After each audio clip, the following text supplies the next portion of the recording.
কৌটিশাল দাল বিদল সানমুংত রাজ্যখর আগুলিও রেলি খাইকা ত্রিপুরা কর্মচারী সংঘ আর সালো রেলি চেংনানি সিগাং ত্রিপুরা কর্মচারী সংঘনি তাংনক বসকাঙ্গ খাইজাকা কাইসেলা হারকুথুম পান্ডা আর সানে রেলিও ফাইনে 7 pay commission tei promotion diena khobui tebo dalbidal sanmung to bujaka hani shaka organization ni khoraksa adong আপনারা সবাই জানেন ভারতের যশস্বী প্রধানমন্ত্রী নরেন্দ্র মোদীজি লেবার কোড 4টা লেবার কোড চালু করেছেন, যার ফলে দেশের 40 কোটি শ্রমজীবী মানুষ উপকৃত হবে।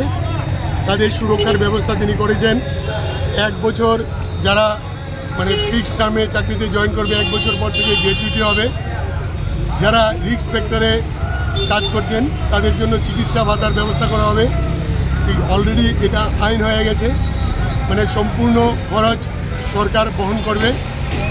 তারপরে রয়েছে ইন্ডাস্ট্রিয়াল ডিসপিউট অ্যাক্ট, যেটা রয়েছে সেটা তো কেন্দ্রীয় সরকার শ্রমিকদের পক্ষে বা শ্রমিকদের কল্যাণের জন্য, কারণ যে কোনো রাষ্ট্রবাদী সরকারের উদ্দেশ্য হচ্ছে শ্রমজীবী মানুষদের মাধ্যমে দেশের উন্নয়ন সাধন করা এবং আগামী 2047-এর মধ্যে বিকশিত ভারত গড়ার যে স্বপ্ন, এটা শ্রমজীবী মানুষদের দ্বারাই সম্ভব হবে। এই জন্য 4টা labour code, minimum wages act, যেটা হচ্ছে ন্যূনতম মজুরি ঘোষণা করতে হবে এবং কন্ট্রাকচুয়াল যারা কাজ করছেন তাদেরকে অ্যাপয়েন্টমেন্ট লেটার দিতে হবে।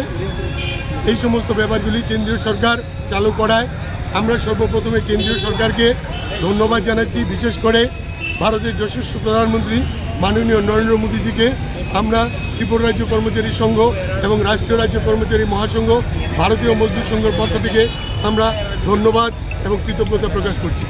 আর আজকে ত্রিপুরা রাজ্য কর্মচারী সংঘ যে র্যালির আয়োজন করেছে সেটা হচ্ছে ত্রিপুরা রাজ্যের কর্মচারীদের কিছু বকেয়া দিয়ে রয়েছে। তারপরে আপনারা সবাই অবগত আছেন 2018 সালে পে কমিশন দেওয়া হলেও সেটাতে মাত্র ফিটমেন্ট ফ্যাক্টর 2.57 দেওয়া হয়েছে, কিন্তু আদার্স অ্যালাউন্সেসগুলি যেমন হাউস রেন্ট এখন পর্যন্ত সর্বোচ্চ 3000 টাকা। আমরা মনে করি 3000 টাকা দিয়ে ত্রিপুরা রাজ্যের কোনো জায়গাতে এখন ভাড়া থাকা সম্ভব না।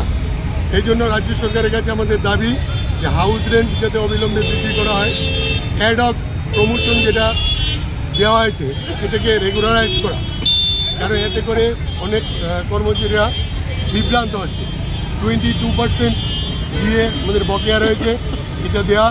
গ্র্যাচুইটি কেন্দ্রীয় সরকারের কর্মচারীদের মতো 25 লক্ষ টাকা করা এবং একটা ট্রান্সফার পলিসি, যেটা কর্মচারীদের বিভিন্ন সময়ে একমাত্র বদলির ভয় দেখিয়ে বিভ্রান্ত করা হয়, যার জন্য আমাদের সাংগঠনিক আমরা যে বিচারধারায় চলি, রাষ্ট্রহিতে কাজ করার জন্য মানুষকে যে ঐক্যবদ্ধ করি, সেই প্রচেষ্টাতে কিছুটা হলে ব্যাঘাত ঘটে।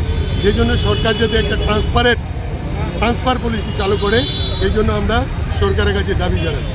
রাজখরা আগলনি সিমপ্রা রমনি কক থুম চিনি খরাং।